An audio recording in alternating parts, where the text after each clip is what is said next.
Our main goal with this brewery was to create something that had a sense of place. That when somebody drove into the parking lot here and got out of their car and came down the stairs, they were going to instantly be aware of the place that they were in, and that what they were drinking and eating came directly out of this place.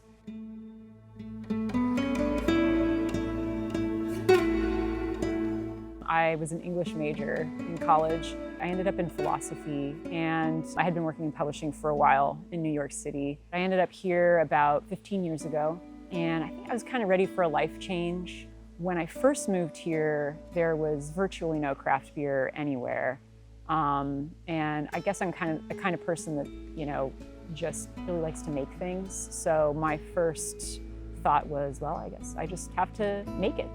So I got some homebrewing equipment and started brewing, and within one batch, I fell in love with making beer. I really enjoyed it. Aaron had just moved back here, and we all gathered on Monday nights at a now defunct, sadly, restaurant called Kindling that had a craft beer night on Mondays. But I very much remember the first couple of beers that Aaron brought. There was a persimmon beer and a sassafras beer and one that he made with oak. And I remember tasting those flavors for the first time and being just astounded by these wild ingredients. I just instantly felt this synergy between how we were exploring beer and what we could make together. And so we opened in 2013. Then when we opened, a lot of people were really interested to come out and see what we were doing. The brewery is on 5 acres of Aaron's family's land, and they have 80 acres altogether. There's 75 acres that we can just wander through and pick from. 90% of the wild stuff that we harvest is just from the woods behind us. This plant here, we use a fair bit. It's a Virginia mountain mint.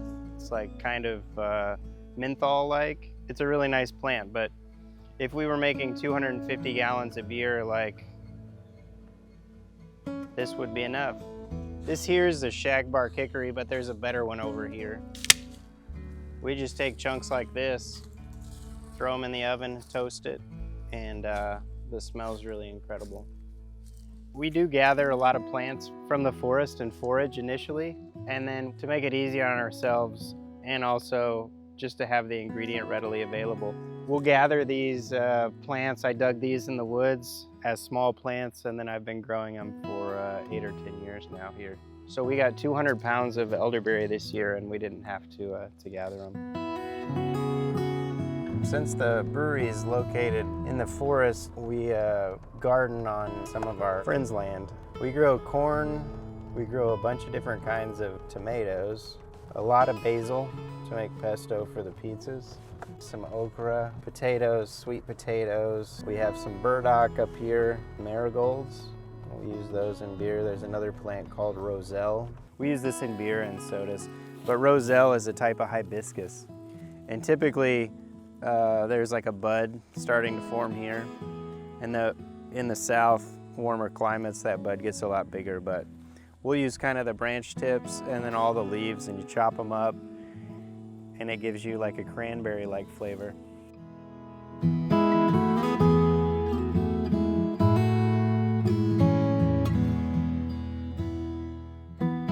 So all of our grain gets ground and put into these mash tuns, and then we just do a single infusion of hot water with the grains in there, and it steeps for about an hour.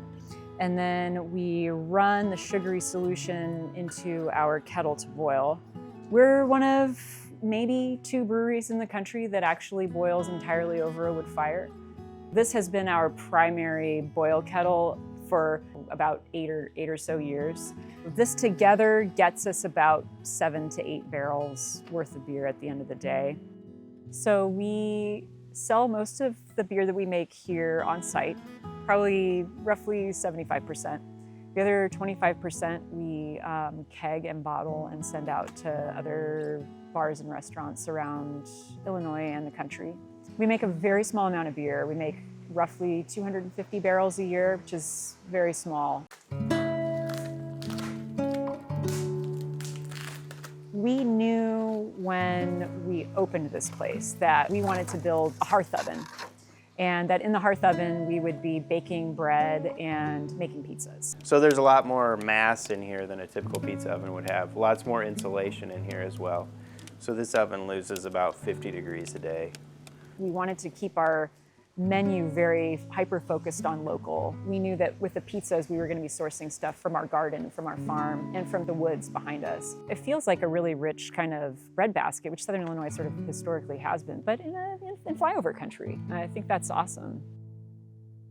People will say you have to go to Italy to get a San Marzano tomato to put on a pizza for it to taste like the best pizza you've ever had. But I would argue that just a fresh heirloom variety of tomato from anybody's garden is going to make a pizza taste 1,000 times better. We've been just so lucky to be honored with 3 James Beard nominations, and we're honored by the New York Times as one of the top 22 places to get pizza in the United States, which has been incredible for a tiny little operation like us in the middle of the woods in Southern Illinois.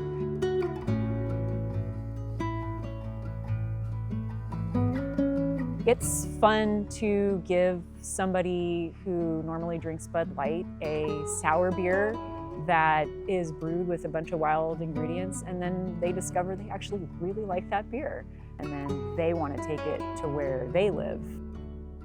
It's fun to educate somebody who's from the exact opposite end of the country, who's in the Midwest. Educate them in some of the plants that grow here and the amazing flavors that are right here in the middle of the country.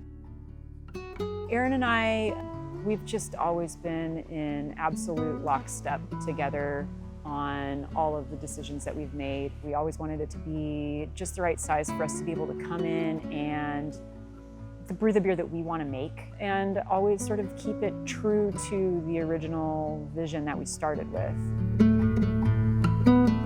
Whenever I'm gone for a few days in a really busy city and I come pulled back into this driveway, I literally breathe just a sigh of relief. You know, this is where I want to be.